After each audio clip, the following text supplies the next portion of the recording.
আমরা গ্রামের খুব গরিব মানুষ, কারণ বাবা মারা যাওয়ার পর অনেক অসহায় হয়ে পড়ি আমি আর আমার মা। আমাদের গ্রামে দাদা সম্পর্কের একজন কিছুদিন থেকে আমাদের খেয়াল রাখেন। আমার দাদার নাম জনাব আলী। বাবা মারা যাওয়ার পর জনাব আলী দাদা আমাদের যখন যা কিছুর প্রয়োজন হতো উনি সাহায্য করার চেষ্টা করতেন। আমার মার নাম আমরচান বিবি। গ্রামের বসবাস করি আমরা। সবাই আমার মাকে সাফিয়ার মা বলে ডাকে, কারণ আমার নাম সাফিয়া। আমার মায়ের বয়স ৪৫ বছর আর আমাদের গ্রামের জনাব আলী দাদার বয়স ৬০ বছর। সবাইকে দেখেছি নিজের শ্বশুরকে সম্মান করতে, কিন্তু আমাদের বাড়িতে আমার জনাব আলী দাদু আসলে আমার মা তাকে তেমন শ্রদ্ধা করতেন না। আমাদেরকে আজকাল অনেক খেয়াল রাখতে শুরু করেন। ওনারাই আচরণ আমার মুঠেও ভালো লাগতো না, কারণ আমাদের বাড়িতে আমার বাবা নেই। আর এভাবে দাদা আমাদের বাড়িতে আসেন, মা ওনার সাথে বেশ খোলামেলাভাবে চলাফেরা করেন। আমি মাকে বাধা দেই, মা তুমি জানো তুমি বিধবা, তারপরও তুমি দাদুর সামনে তো খোলামেলাভাবে চলাফেরা করো কেন? মা উল্টে আমার উপর রেগে যান আর বলেন, তুই কি ভাবছিস উনি আমার শ্বশুর? ওনার সাথে কিভাবে থাকতে হয় সেটা আমি খুব ভালো করে জানি, তোকে আর বলতে হবে না।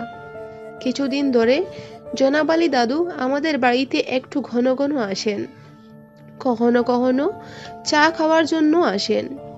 এইসব আমি দেখেও নজরআন্দাজ করে চলে যাই, কারণ আমি কি করতে পারি? জনাব আলী দাদু আমাদের রক্তের কোনো আপন নন। গ্রাম সম্পর্কে উনি আমার দাদু। যাই হোক না কেন, উনি একজন পরপুরুষ। আমার মা ওনার সাথে বেশ খোলামেলাভাবে চলাফেরা করতেন। একদিন জনাব আলী দাদু আমাকে কিছু টাকা দিয়ে বলেন, তুই এই টাকাটা রাখ, তোর কোনো প্রয়োজন পড়লে খরচ করতে পারবি। উনি চলে যাওয়ার পর আমার মা আমায় বলেন, দেখছিস উনি আমাদের কত খেয়াল রাখেন।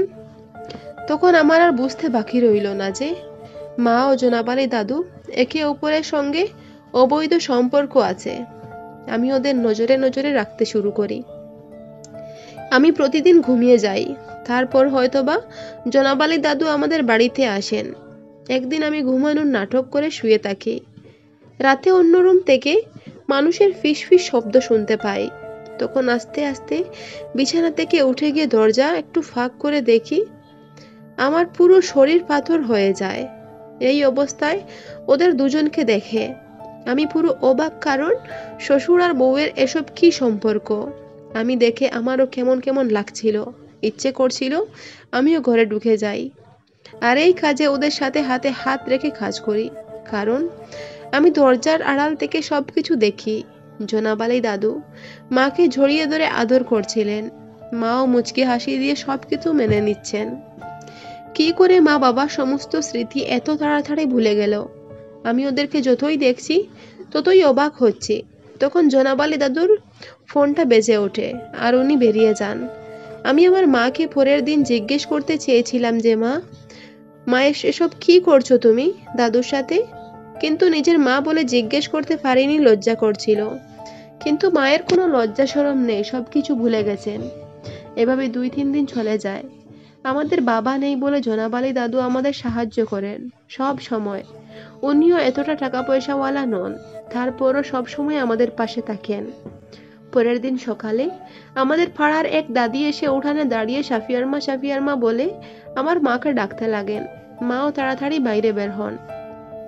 উনি শাশুড়ি সেটা বেশ ভালো করে মা বুঝতে পারলেন। উনার সাথে বেশ ভালো করে কথা বলছিলেন। মনে হচ্ছিল যে আমার মা খুব ভালো একজন মহিলা।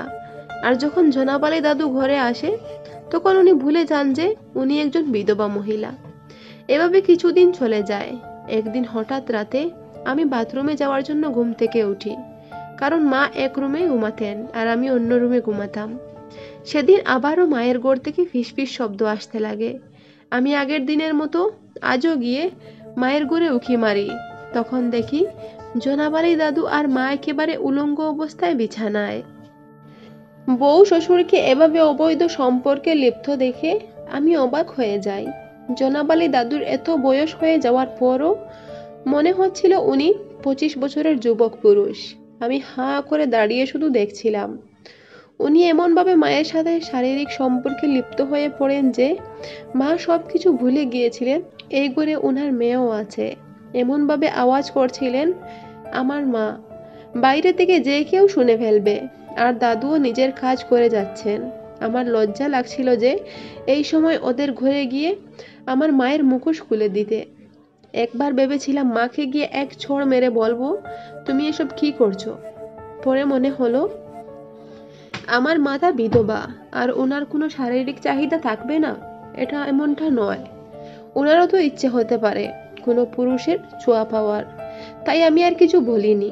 দাদু ও মা ইচ্ছে মতো ওদের কাজ করে। আমি আমার রুমে গিয়ে শুয়ে পড়ি। এভাবে দিনের পর দিন চলতে থাকে অবৈধ কাজ। গ্রামের লোকেরা একে অন্যের কানে ফিসফিস করতে লাগে যে সাফিয়ার মায়ের আর ওর চাচা শ্বশুর জনাব আলীর অবৈধ সম্পর্ক আছে। তা না হলে জনাব আলী সব সময় ওদেরকে সাহায্য করার কি আছে। একদিন গ্রামের সবাই মিলে আমার মাকে জিজ্ঞেস করে যে এটা কি সত্যি, আমরা কি দেখলাম সেদিন। আমার মা বলেন, কি হয়েছে আমাকে খুলে বলুন। তখন গ্রামের কিছু মানুষ বলে, সেদিন দেখলাম জনাব আলী তোমাদের বাড়ি থেকে বেরিয়ে যাচ্ছে। তখন রাত 2টার সময়।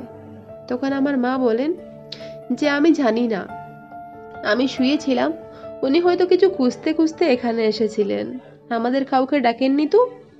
মায়ের এমন কথায় ওরা আর কিছু বলতে পারেনি, চলে যায় সবাই। আমি বললাম, মা আমি তোমার সমস্ত কৃতকর্ম দেখে ফেলেছি। এবার যদি তুমি আর কখনো ওনার সাথে খারাপ সম্পর্কে যাও তাহলে আমি গ্রামের সবাইকে সবকিছু বলে দেব।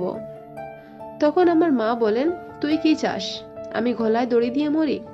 কারণ ওনার কথা যদি না মানি তাহলে উনি আমাদেরকে আর কোনো ব্যাপারে সাহায্য করবেন না।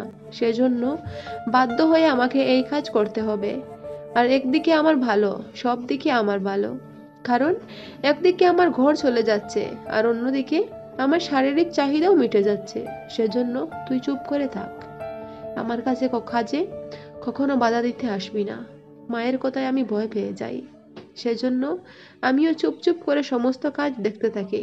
আমার মা ও জনাব আলী দাদুর লীলা খেলা। ভুল ত্রুটি হলে ক্ষমার দৃষ্টিতে দেখবেন। গল্পটা এখানেই শেষ করলাম। ভালো লাগলে চ্যানেলটা সাবস্ক্রাইব করে পাশে থেকো। ধন্যবাদ বন্ধুরা।